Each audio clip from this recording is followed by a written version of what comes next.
নারী পুরুষ ধনী গরিব শিশু বৃদ্ধ যুবক ছাত্র সকলের মৌলিক অধিকার নাগরিক অধিকার রক্ষা করার জন্য আজীবন আমৃত্যু আমরা কাজ করে যাব ইনশাআল্লাহ। বাংলাদেশ জাতীয়তাবাদী দল দীর্ঘ 17 বছর আন্দোলন সংগ্রাম লড়াই জেল জুলুম গুম খুনের শিকার হয়েছে আমাদের ভাইয়েরা। বহু ভাইদের গুম করে ফেলা হয়েছে। এই অঞ্চলে 7 জন ছাত্র নেতাকে গুম করে ফেলা হয়েছে, আপনারা জানেন। আগামী 12ই ফেব্রুয়ারি একটা সুষ্ঠু সঠিক শান্তিপূর্ণ নির্বাচন চাই।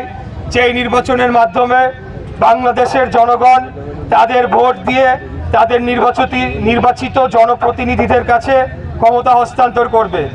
এর মাধ্যমে যারাই নির্বাচিত হয়ে আসুক, যদি একটা সুষ্ঠু সঠিক নির্বাচন সম্পন্ন হয় তাহলে জিতে যাবে বাংলাদেশ, জিতে যাবে বাংলাদেশের জনগণ।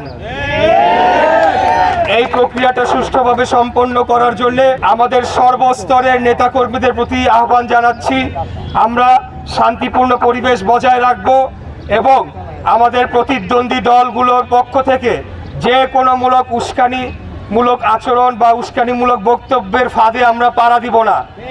বর্তমানে বাংলাদেশ জাতীয়তাবাদী দলের বিপুল জনসমর্থন সারা দেশব্যাপী ছড়িয়ে ছিটিয়ে রয়েছে। তাই কোনোভাবেই আমাদের এই জনসমর্থন এটিকে কোনোভাবে বিপথে নিয়ে যাওয়ার কোনো অপচেষ্টা সেটিকে আমরা সফল হতে দেব না ইনশাআল্লাহ। কয়েকদিন আগে কর্মজীবী নারীদের পক্ষ থেকে কয়েকজন মহিলা নেত্রী আমার সাথে এসে দেখা করেছেন, কথা বলেছেন এবং ওনারা তাদের আশঙ্কার কথা আমাদের কাছে জানিয়েছেন যে আগামী দিনে যদি অন্য রাজনৈতিক দল তারা আসে তাহলে তাদের কি পরিণতি হবে, তাদের পরিস্থিতি কি হবে সেটা নিয়ে তারা আশঙ্কা প্রকাশ করেছেন। তো আমি ইনশাআল্লাহ বলতে চাই যে সেই ধরনের কোনো সুযোগ আমরা দিব না।